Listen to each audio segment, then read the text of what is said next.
Let's be real. You've probably felt the sting at the gas pump this week. Today, we're going to dig into the real story behind that sudden price spike and unpack exactly how a conflict thousands of miles away is hitting you right in the wallet.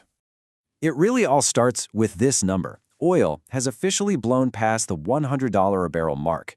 And that's not just a number, it's a huge psychological and financial line in the sand for the entire global economy.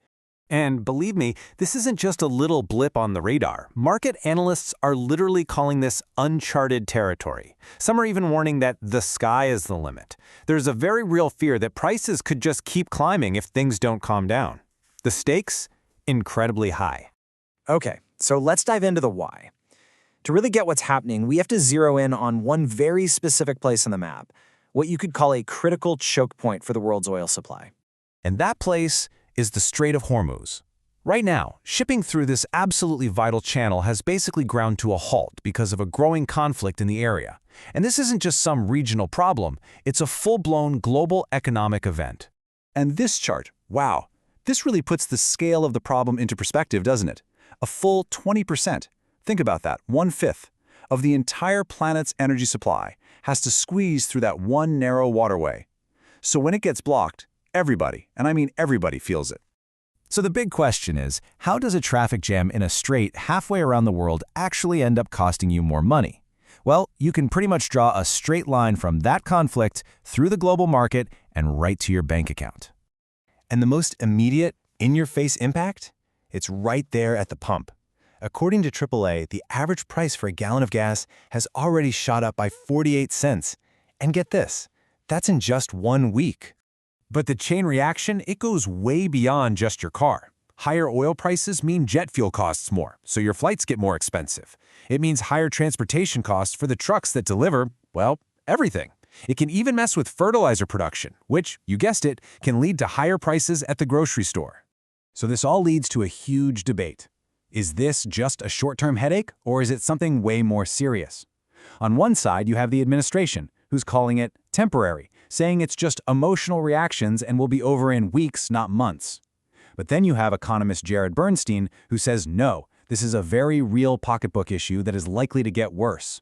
And the answer to that debate, the thing that will decide just how bad this whole thing gets, really comes down to one single critical word. And that word is duration. Plain and simple, how long is this disruption going to last? From Bernstein's point of view, the administration is being way too optimistic, especially since the conflict seems to be dragging on, potentially shutting down traffic even more. In fact, Bernstein doesn't mince words about how ready he thinks the administration was. He says, "I'm really very disconcerted that these folks are in way over their head. They did zero planning." Now, to put this all into perspective, today's price is high, for sure, but it's still not quite at the peak of around $120 a barrel we saw after Russia invaded Ukraine. The scary difference, according to some analysts, is that this time, prices are still climbing fast, and there's really no clear end in sight. So this brings up a pretty obvious question, right? If things are so bad, why don't we just tap into the country's huge emergency oil supply? It's called the Strategic Petroleum Reserve, and it was created for exactly this kind of emergency. But it's not as simple as just turning a key and letting the oil flow. There are actually 3 big problems here. First, the reserve is only a little more than half full right now, so our options are limited. Second, the whole process of actually getting that oil out into the market is super slow. And third, you've got U.S. oil companies who kind of like high prices, and they often see a release as unfair competition, so they might even push back against it. And just look at how this process actually works. The president has to give the order, then the government has to put contracts out for bids, then private companies bid on them, and only then can delivery be scheduled. The whole thing is a slow, bureaucratic crawl that can take weeks, maybe even months to actually make a difference.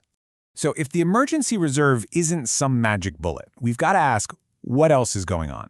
Some analysts are saying we need to zoom out and look at the bigger economic picture that was in place even before this crisis hit. And this is where economist Jared Bernstein uses a pretty powerful sports metaphor. He says, what I'm seeing from the Trump administration is just an endless series of own goal kicks.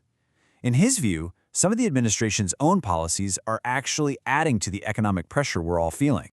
So what does he mean by own goals?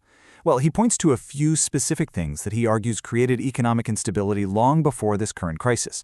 things like tariffs, sweeping deportations, and laying off hundreds of thousands of government workers. He sees the current conflict as just the latest and maybe most severe event in that series. The bottom line of Bernstein's argument is this. While presidents might not control the whole economy, he believes these specific decisions are having a direct, negative impact on American consumers and their wallets.